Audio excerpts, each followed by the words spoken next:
संध्या का समय सुबह और शाम, जब दिन और सूर्य आपस में मिलते हैं, संध्या का समय सूर्य उदित से 24 मिनट पहले और 24 मिनट के बाद तक का 48 मिनट का जो समय है वो संध्या काल का होता है। ऐसे ही शाम को सूर्य अस्तांचल की तरफ जाता है, उससे 24 मिनट पहले और सूर्य अस्त के 24 मिनट बाद तक का ये 48 मिनट का जो टाइम है, इसमें अमृत की वर्षा होती है। ये बड़ा दिव्य समय, ये देवताओं के भ्रमण का समय है ये। और ऐसे समय में भोग नहीं, ऐसे समय में योग होना चाहिए। इस 48 मिनट में खाना नहीं खाया जाता, भोजन नहीं किया जाता, गोधूली की बेला होती है, इसको अमृत काल कहते हैं। ये दिव्य समय होता है। ऐसे समय में सोया नहीं जाता, फिल्मी गीत नहीं सुने जाते, इसमें साधना सिद्ध हो जाती है। सूर्य अस्त के 24 मिनट पहले और 24 मिनट के बाद तक का जो समय है, ये साधना के लिए, आराधना के लिए, भगवान के दिए जलाने के लिए बहुत ही ज़्यादा ये विशेष समय है। और इस समय में भगवान की साधना, पूजा पाठ, आराधना होनी चाहिए। संध्यावाती का 9:30 बजे का समय नहीं होता है, जो दिए आरती के जलाए जाते हैं उसका यही काल होता है। भोर का भी, सुबह का भी आप 12 बजे भगवान को निला रहे हैं, कभी 1 बजे निला रहे हैं, कभी 10:30 बजे निला रहे हैं। सूर्य उदित के 24 मिनट पहले का, 24 मिनट के बाद का ये समय है, इसको अमृत काल कहते हैं। इसमें अमृत सिद्धि होती है। इसमें ये समय बहुत ज़्यादा दिव्य होता है, बहुत ही ज़्यादा दिव्य होता है। एक समय और आता है भोर में, जो स्वास्थ्य के लिए वरदान है। और इस समय की यदि किसी ने कदर कर ली तो आज कलयुग में भी व्यक्ति 125 साल जीवन जी सकता है। वो समय है 3:20 से लेके 3:40 तक का। ये समय भी बड़ा अद्भुत है, भोर का समय। ये समय सुबह, उस समय आप जाग करके अपना मुंह धोइए, उस समय कुल्ला कीजिए, थोड़ा सा आप भ्रमण कीजिए आकाश में, अंबर में। ये आयुर्वेद की किताबों में बहुत विस्तार पूर्वक बातें कही गई हैं। अंबर, आकाश की तरफ देखिए, थोड़ा सा आप जिस पर ओस पड़ी हुई है ऐसी घास के ऊपर चलिए। ये जो 20 मिनट का समय, 3:20 से लेके 3:40 का ये समय है, इसको आयुष योग के नाम से जाना जाता है। इस 20 मिनट में आपने अपने शरीर को ये समय दे दिया। आयुष में से उम्र बढ़ जाएगी, रोग अंदर प्रवेश नहीं कर पाएंगे। ये टाइम, ये समय ऐसा है ये।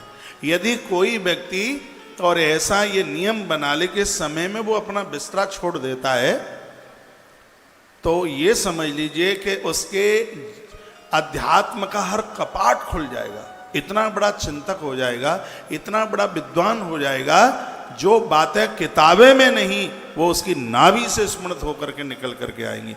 ये ऐसा टाइम होता है, ऐसा समय होता है।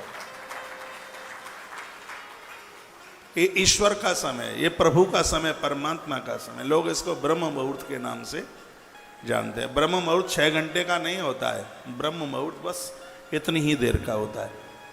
ये लगभग 3:18 से लेकर के और लगभग ये भी समय 3:42 तक का ये समय ये होता है। ऐसा ये भी बड़ा अद्भुत समय है।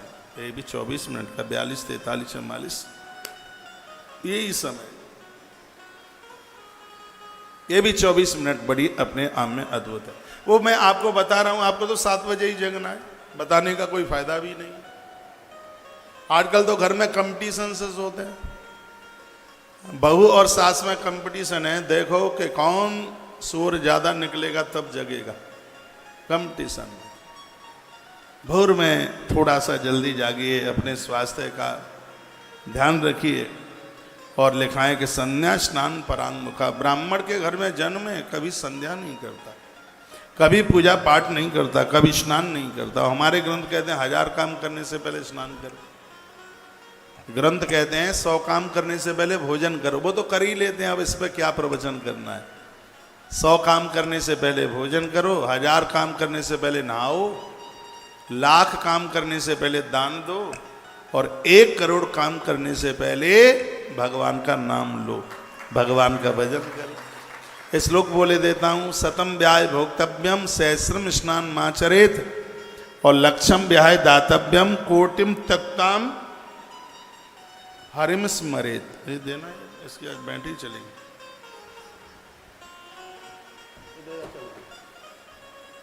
तो कोटिम तक्ताम हरि स्मरेत, करोड़ काम करने से पहले भगवान का भजन, तो 1000 काम करने से पहले स्नान। स्नान करने की एक विधि है।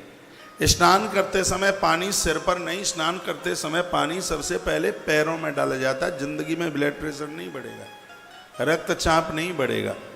नहाते समय सबसे पहले 1 लोटा पानी आप अपने पामों में डालिए। गर्म पानी का भी सिर पे मन डालना, चांद सगरी गंजी हो जाएंगे, उड़ जाएंगे सगरे बाल। जब से वैक्सीन लगी है तब से बाल ही भारी गायब हो रहे हैं, टूट रहे हैं सब चांदें खुरमुंडी भई जा रही हैं। और आपको हर हफ्ते में आप तेल बदलते हैं, साबुन बदलते हैं, तो इसलिए ये बड़ी दिक्कतें भी हो रही हैं। गर्म पानी सीधे आप सिर पर आप डालते हैं, इससे माइग्रेन जैसी बीमारियां बन जाती हैं।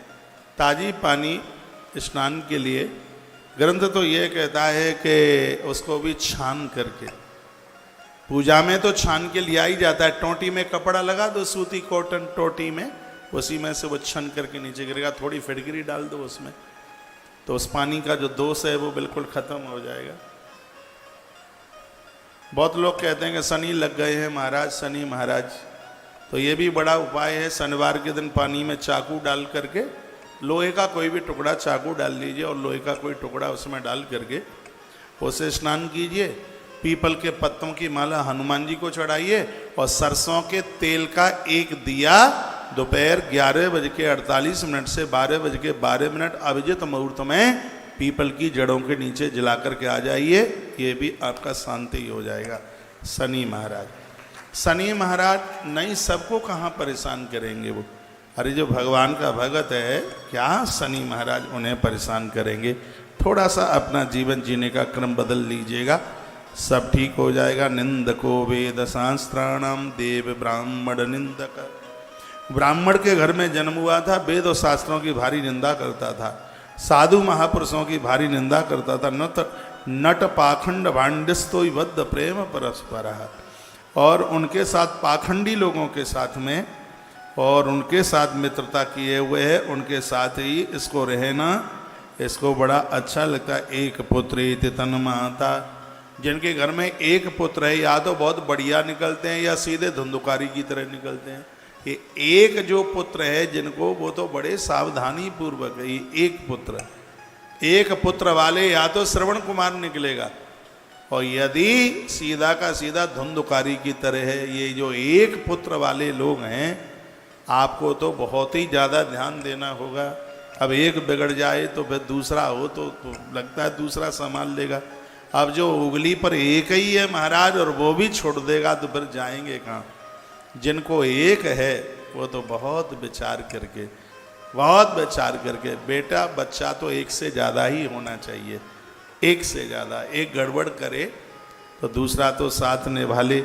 अब इनको तो एक ही था, लिखा एक पुत्रेति तन माता। इस मैया को एक ही था, प्रतार यति दीक्षितम। और जब मैया इसको डांटती है तो आंखें निकालता है माँ के ऊपर। और आज के समय में ऐसी औलाद की भी कमी नहीं है जो माता पिता को खूब पटक पटक करके पीटती है। मैं तो ये बातें ज़्यादा इसलिए नहीं बोलता क्योंकि ये कथा दुनिया के 200 पौने 200 देशों में जाती है। इससे हमारा थोड़ा कल्चर डाउन होता है। विदेशी लोगों को ये लगेगा क्या हिंदुस्तान में भी अब ऐसा होने लगा है।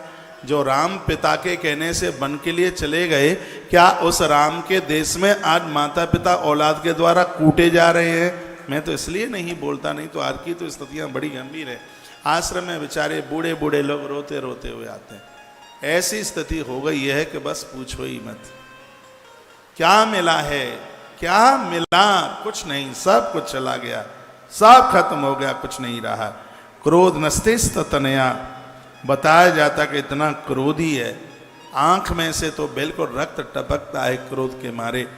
ज्वारियों के संग रहता है पूरा दिन भर, कुकर्मी हो गया है, मांस भक्षण करता है।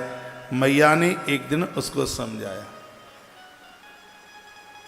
आपने कभी किसी कुंभकार को देखा? कुंभकार जानते हैं, मिट्टी के घड़े बर्तन बनाने वाला व्यक्ति। चाक घुमाता है। किसी कुंभकार ने चिलम बनाई। चिलम जानते हो? चिलम जानते हो? कैसे कहते हैं? हाँ हाँ, वही सुल्फा वाली चिलम। पहले ये बहुत ज्यादा चलती थी, हाँ, लेकिन अब वो चिलम नहीं है और एमाल दूसरे बहुत तैयार हो गए। तो वो कुंभकार वो चिलम बना रहा था, इतने में एक महात्मा आया हुआ। उस साधु ने कहा, भैया क्या बना रहे हो तुम? उसने कहा, चिलम बना रहा हूं। अरे भले आदमी, तुझसे कुछ बढ़िया नहीं बनता, चिलम बना रहा है, कुछ और बना लेता। ये चिलम स्वयं जलेगी और इसकी फूंक जो खींचेगा उसका गला भी जला डालेगी। काय को तू चिलम बना रहा है? तो बर्तन बनाने वाले व्यक्ति ने कहा, तो बाबा जी क्या बनाऊं? तो उन्होंने कहा, सुराही बना। सुराही, सुराही जानते हो? हाँ, जिसमें सुराही फ्रीज की छोटी बहन सुराही। तो वो सुराही उसने बनाई, और ऐसी सुराही ये सबसे पहली बार बनाई गई सुराही, तब की बात है, फिर तो पूरे देश में उसका प्रचार हो गया। सुराही बनाई, उस सुराही का इतना प्रचार हुआ कि वो सुराही पुजा नहीं पा रहा था। लोग उसको थैंक यू, धन्यवाद बोलने के लिए आ रहे थे, क्योंकि सुराही में पानी भर दो तो स्वयं ठंडी रह रही थी, उसका पानी जो पी रहा था उसके गले को भी वो ठंडा कर रही थी। ये सुराही का काम लोगों को बड़ा अद्भुत लगा। साधु ने अब प्रचार किया पूरे समाज में, और वो गली गली पहुंचा, हर घर में घुस जाए और कहता था, अपने बच्चों को चिलम बनाओगे क्या सुराही? चिलम बनाओगे क्या सुराही? चिलम बनाओगे क्या सुराही? अब लोग समझे नहीं, लोग कहेंगे बाबा पागल हो गया है। तो किसी ने कहा, बाबा इसका अर्थ तो बताइए, चिलम सुराही का मतलब क्या है? तो महात्मा ने कहा, अपने बच्चों को तुमने कुसंस्कारीय बना दिया चिलम की तरह, तो जैसे चिलम स्वयं जलती है दूसरों को भी जलाती है, तो तुम्हारे बच्चे स्वयं जलेंगे, दूसरों को भी बर्बाद कर देंगे। यदि सुराही की तरह संस्कारीय बनाया तो सुराही स्वयं ठंडी रहती है, जिसका पानी जो कोई पिए वो उसको भी ठंडा कर देती है। बच्चों को सुराही जैसा संस्कारीय बना दिया तो स्वयं आनंद में रहेंगे और दूसरों को भी आनंद से भर देंगे। तो अब हैदराबादियों लोगों, अब आप बताइए क्या ज़्यादा ठीक है? समाज में बच्चों को चिलम बनाने की जरूरत है या सुराही? सुराही।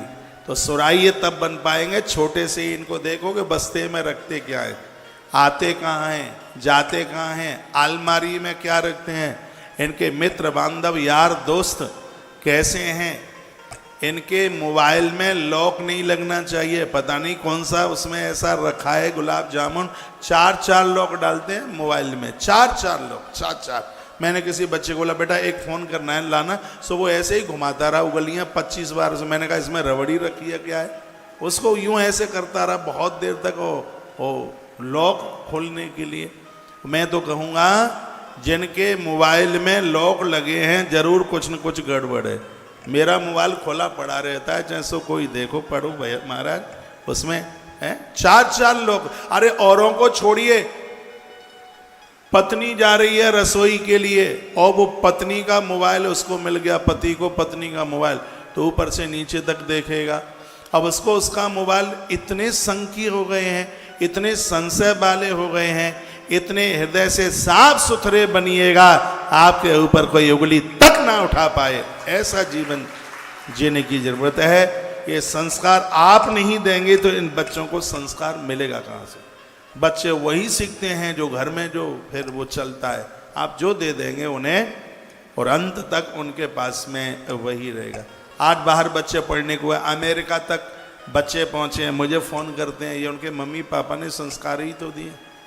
एक बच्चा कहाँ था अभी, ऑस्ट्रेलिया में था, हाँ, तो उसको गाड़ी खरीदनी थी और उस दिन मंगलवार था। वो कहता है महाराज जी मैं गाड़ी खरीदने को जा रहा हूँ।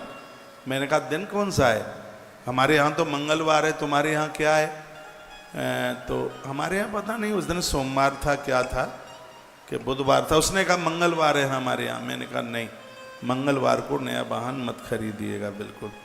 तो ये घर से जब बच्चों को संस्कार मिलते हैं तभी तो वो इन सब चीज़ों को मानते हैं। तो ये आप नहीं सिखाएंगे तो कौन सिखाएगा? मर गया मध्य पिशुन्य नृतम चौर्यम दुरोदरे। इतने अपराध, इतना अन्याय यह करता है इसको नग्नीकृत प्रतिदिनम बद्धते धूतकार भी, ज्वारी लोग इसको खम्म से बांध बांध करके बहुत मराई ठुकाई इसकी पिटाई करते हैं। घर का सगरा सामान जुआ बुआ में तो ये हार हूर करके आ गया। एक दिन की बात थी, क्या हुआ, इसका पिता जो यज्ञदत्त था, यज्ञदत्त दीक्षित, कहीं से यह आ रहा था तो इसने किसी जुआरी की उंगली में, उसके हाथ में इसने अपनी अंगूठी देख ली इसने। तो इसने उस व्यक्ति को कहा, भैया यह अंगूठी मेरी है, ये तुम्हारे पास कहाँ से चल करके आ गई। उसने कहा कि मुझे झूठा दोस्त तुम देते हो, मुझे चोर ठहराते हो। इस समय वर्तमान समय में तुम्हारे पुत्र से बड़ा तो कोई दूसरा जुआरी नहीं है। ये देखो हाथी दांत के आभूषण जुआ में हार के गया है, ये अपनी माँ के ये वस्त्र, ये साड़ियाँ हार के गया है, और ये देखो ये कितने आभूषण वह जुआ में हार के गया है। उस बाप ने जब ये शब्द सुने, उसके पाम के नीचे की धरती हिल गई और इतना वह परेशान था, सीधा घर में चल करके आया। बहुत क्रोधी था, बहुत क्रोध में था यज्ञदत्त, और उसने अपनी पत्नी को डांट करके कहा, ये धूर्ता दीक्षितायन कुत्रास्ति धूर्ते गुण निधि सुता है। धिक्कार तेरी कोख के लिए कि तूने एक शराबी को पैदा कर दिया, तूने एक ज्वारी को पैदा कर दिया। कहाँ है तेरा वो नालायक कुपुत्र, कहाँ है तेरा। वो डांट करके उसको कहा, यदि श्रुता तदवाक्यम भीता सा दीक्षितायिनी, वो भयभीत हो। प्रोवाच स्नान मध्यानी क्रियाम निष्पाद यंत्र था। और क्या बोली, संध्या करने के लिए, दोपहर का स्नान करने के लिए गया है। उसने लाठी उठाई, पीठ के ऊपर प्रहार किया और कहने लगा, दीक्षित हम हे सदपुत्र जननी नित्यम सत्य प्रवासिनी। बोलता है, नारी वही वंदनीय है, प्रणाम करने के लायक है जिसकी कोख से सतपुत्र पैदा हो, अच्छा पुत्र पैदा हो। वह नारी आदर की काबिलियत में है। पुत्रवती जुबती जग सोई, रघुवर भगत जास सुतोई। नहीं तो नतर बांझ बल बाद व्यानी। हमारे ग्रंथ कहते हैं, जो नारी अच्छे पुत्र को जन्म न दे पाए, इससे तो भला वो बांझ रह जाए तो ज़्यादा ठीक है। उसकी कोख से कोई औलाद नहीं होनी चाहिए, क्योंकि बांझ रह जाएगी तो एक शराबी जुआरी कबाड़ी तो पैदा नहीं होगा। नारी या तो सूर सूरमा को जन्म दे, वीर यति को जन्म दे, नहीं तो वो बांझ रह जाए तो ज़्यादा ठीक है। शिव महापुराण में यह ब्राह्मण कहता है, सतपुत्र जननी नित्यम सत्य प्रवासिनी। नारी वो वंदनीय है जिसकी कोख से एक लायक संतान आकर के जन्म लेती है। धिक्कार तेरे लिए है, तूने एक कुपुत्र को जन्म दिया है। इस घर में तेरे लिए बिल्कुल कोई जगह नहीं है, और इसी समय तुझे मैं इस घर से बाहर कर दूंगा। सूत सौनक ऋषियों को कहते हैं कि देखो यहाँ लिखा, अपुत्रत्वम बरम नृणाम कुपुत्रात् कुल पांसनात्। इसमें वर्णन किया गया कुपुत्र पैदा हो, इससे तो निपुत्र रह जाए तो ज़्यादा बढ़िया है। क्योंकि जो कुपुत्र पैदा होते हैं इनके द्वारा कुल नष्ट हो जाता है, कुल समाप्त हो जाता है। यह जरूरी नहीं है कि 100 हो, 1 हो, लेकिन वो लायक हो, वो सत्पात्रता में हो, ऐसा यह ग्रंथ कहते हैं। तो कहीं से भी मैं कथा उठाऊं, ये कथा यही कहती है कि बगीचे के ऊपर बगीचे का काम करने वाला व्यक्ति ध्यान नहीं देगा तो वह बाग समाप्त हो जाएगा। संतान के ऊपर आप ध्यान नहीं देंगे तो संतान भी अपना जीवन खो बैठेगी। सिर्फ पैसा कमाना ही तुम्हारा काम नहीं है। आपके कार्य में एक कार्य भी है, जिन बच्चों को तुमने जन्म दिया है उन बच्चों का उत्कर्ष करना, उनकी प्रोग्रेस करना, ये आपका काम है। यहाँ पर बच्चे बैठे हैं, युवा लोग बैठे हैं, और मैं कहना चाहूँगा कि ये 4 लोग जीवन में ऐसे हैं जिनकी बात मानने में हमेशा फायदा है। एक है माँ, एक है पिता, एक है गुरु और एक है भगवान। इनके आदेश में किंतु और परंतु जैसा शब्द नहीं होना चाहिए।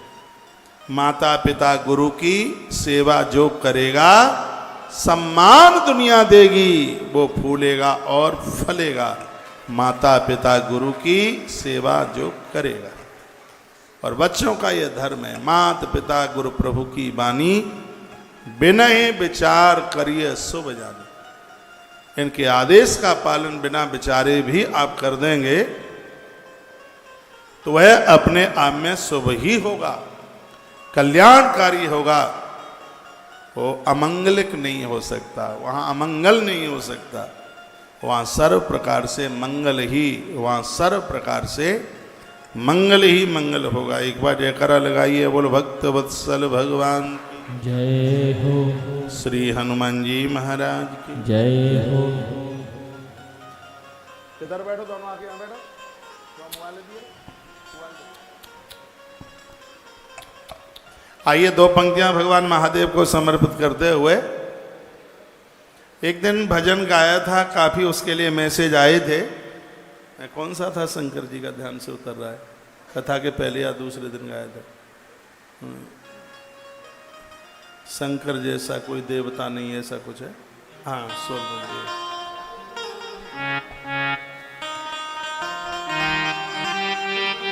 दिमाग कुछ कमजोर सा हो रहा है क्योंकि दाल चावल मिला नहीं है, 4 साल होने को आ रहे हैं। दाल चावल भी तो दिमाग की शक्ति बढ़ाता है, बात